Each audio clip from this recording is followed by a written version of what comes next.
Seguimos con nuestras predicaciones, ya nos quedan muy poquitos días. Evidentemente no vamos a poder terminar de hablar de todo, inclusive lo que dice la Sagrada Escritura de San José. Y aunque San José no habló nada en la Sagrada Escritura, podemos ver cómo tenemos muchas cosas que decir del patriarca San José, y muchísimas han quedado en el tintero y muchísimas quedarán para la reflexión personal. Quiero que consideremos ahora, todavía dentro de lo que sería el tiempo de la Navidad, ¿no? Lo que ya va en el Evangelio de San Mateo. Hemos visto un poco el Evangelio de San Lucas, hemos ido un poco intercalando, ¿no? Primero San Mateo, después hemos visto un poco San Lucas, ahora volvemos al Evangelio de San Mateo. Porque San Mateo no pone las particularidades del tema de que vinieron de Nazaret hacia Belén y que Jesús nació en ese establo donde lo pusieron en un pesebre. Sencillamente dice San Mateo de que Jesucristo nació en Belén de Judea. Solamente menciona esto.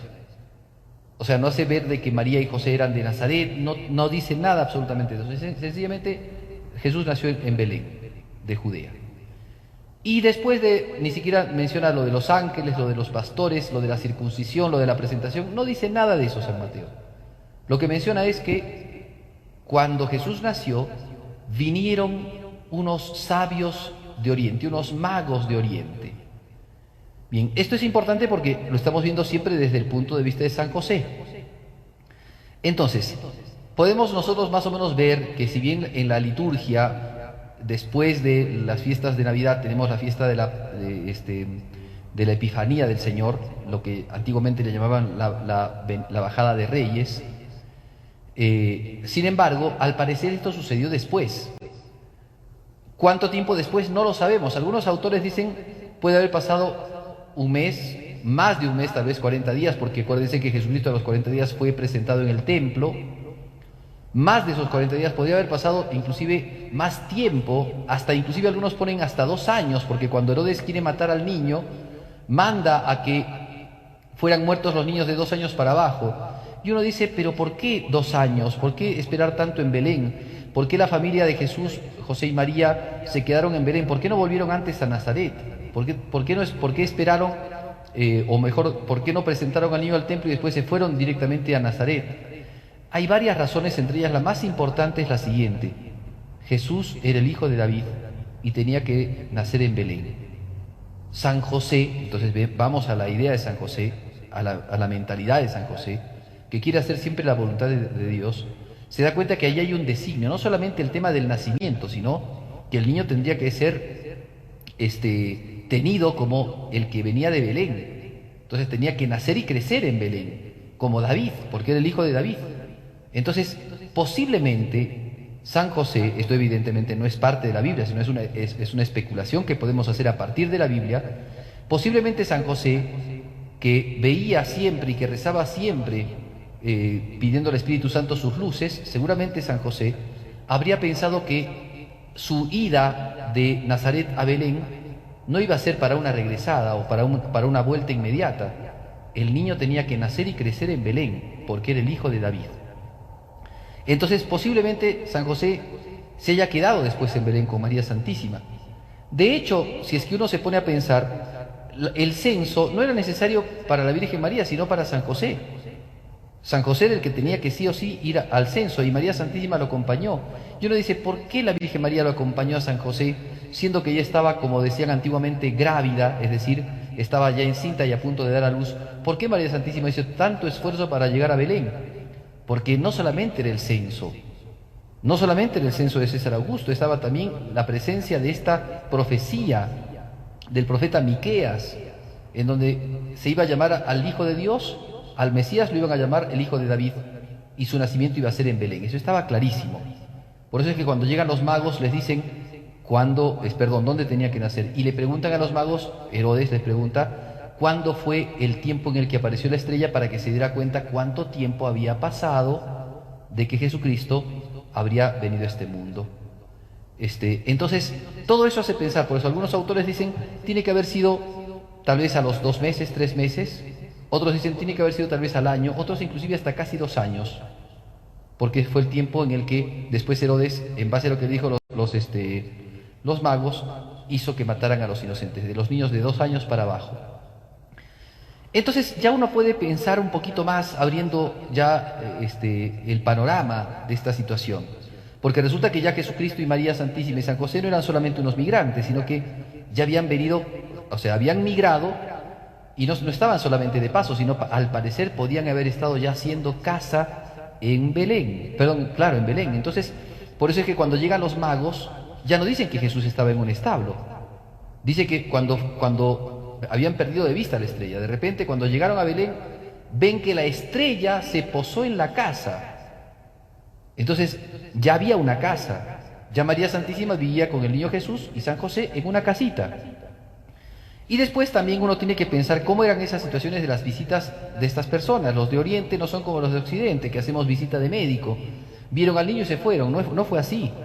Si seguían las costumbres tradicionales de esos tiempos, de esos lugares semitas, primero que quien llegaba de un lugar lejano no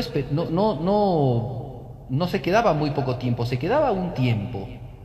Y algunos autores pueden decir inclusive que se pueden haber quedado algunos meses, pero otros dicen que no tanto, porque después venía la cuestión de Herodes. Herodes les había dicho, vayan, vean al niño y después me traen la noticia. Entonces, algunos dicen, no, fueron pocos días. Seguramente habrán sido 1 o 2 días que estuvieron los magos y que después, advertidos por el ángel, como dice el texto bíblico, después regresaron por otro camino.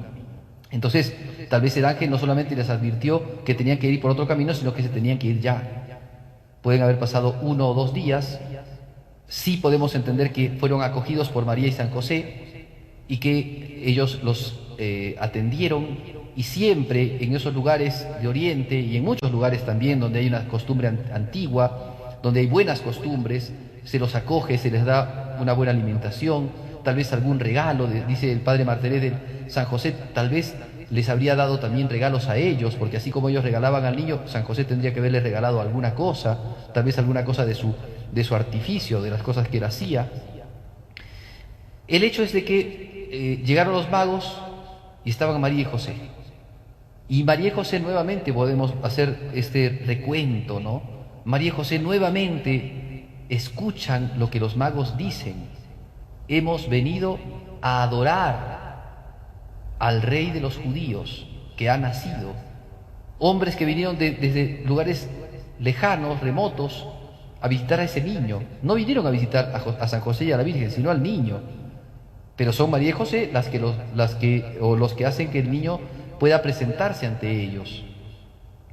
Entonces, también nuevamente ver cómo estos padres se conmueven y se llenan de alegría, porque los pastores se llenaron de alegría y esa alegría de los pastores también fue comunicada a José y a María, porque los magos se llenaron de alegría y se postraron ante Jesús, y los padres de Jesús también hicieron lo mismo seguramente, postrándose ante Jesús, lo adoraron también como los magos y se llenaron de inmensa alegría.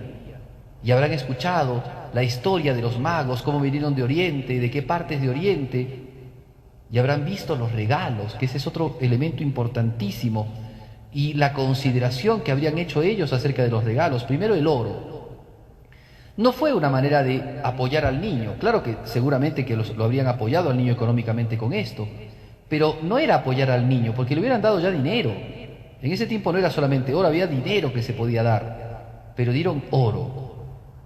Y San José tiene que haber visto esto también, y habérsele acordado a San José todos los textos del profeta David, del rey David, en donde se habla de la púrpura y del oro que engalardonan al rey. Y cuando le ofrecen el incienso, pues les habría actualizado también a ellos esta mirada acerca de Dios Todopoderoso, que es el único al que se le ofrece el incienso. Quemaban incienso en el santuario. De ahí nosotros también sabemos que por tradición cristiana el incienso se arde en los lugares, en los templos sagrados, porque es el lugar y el ambiente donde sabemos que está presente, ¿no?, de una manera muy especial el culto trinitario, el culto a la divinidad. Le ofrecieron el oro, le ofrecieron el incienso, y después le ofrecen otra cosa que es extrañísima, como regalo para un niño. Le ofrecen mirra. La mirra no se utilizaba para otra cosa, sino para la sepultura, para embalsamar los cadáveres. Y entonces eso tiene que haber sido esa primera espada que atravesaba el corazón de la Virgen y también de San José. Ese ofrecimiento de la mirra era una cosa incomprensible, a menos que ellos se dieran cuenta de que lo que se decía en Isaías era lo de Jesucristo, que Él como cordero llevado al matadero, como oveja ante el esquilador, sin decir una sola palabra, iba a morir por el pueblo. Y todos lo iban a tener por humillado, por desterrado, y que lo iban a matar, pero que sus llagas nos curarían. Ellos entienden esto porque entienden la muerte. Este rey que va a reinar sobre la casa de Jacob por los siglos, le dijo el ángel a la Virgen, sin embargo, le llevan el signo de la muerte, la mirra. Pues eso estaba en San José, eso estaba en la Virgen María. Esa visita esplendorosa, esa visita tan llena de alegría de los magos, traía también consigo la profecía.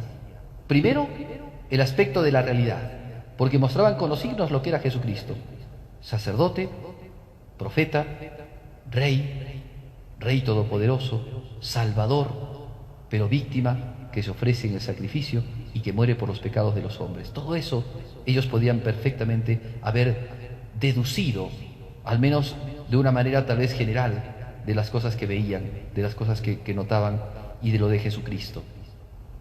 El padre Martelet se atreve a decir algo más, que es opinión de él, y que también podría sonar una cosa interesante, que si el niño tenía ya 2 años, era vivísimo, y que cuando ellos vieron al niño, quedaron encantados con el niño, porque tienen que haber visto entonces esa figura ya del niñito Jesús que sonríe, que se deja querer, que se deja amar. Y entonces eso es lo que vieron ellos, y junto con la realidad propia de ir a ver al Mesías, se encontraron con el niño divino que nos da la alegría, que nos da el gozo, que nos da el consuelo, y eso hizo que ellos llenaran su corazón de alegría, pues esa alegría acompañaba siempre a María y a José, a pesar de las penurias, a pesar de las dificultades, a pesar de las profecías que golpeaban sus corazones.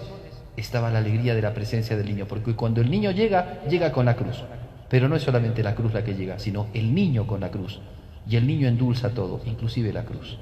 Pidámosle a la Virgencita, pidámosle a San José, nuestro patriarca, que nos den esa gracia a nosotros, que pidan de lo alto, con su intercesión, la gracia de saber contemplar la maravilla que es el niño Jesús, la grandeza, la bondad y la humildad que se encuentran en ese niño, y que con ese mismo espíritu nosotros aprendamos a adorarlo, a quererlo, a amarlo y a esperarlo. Pedimos todas estas gracias a la intercesión de San José, nuestro patrono y nuestro Padre, y de la Virgen María, nuestra Madre.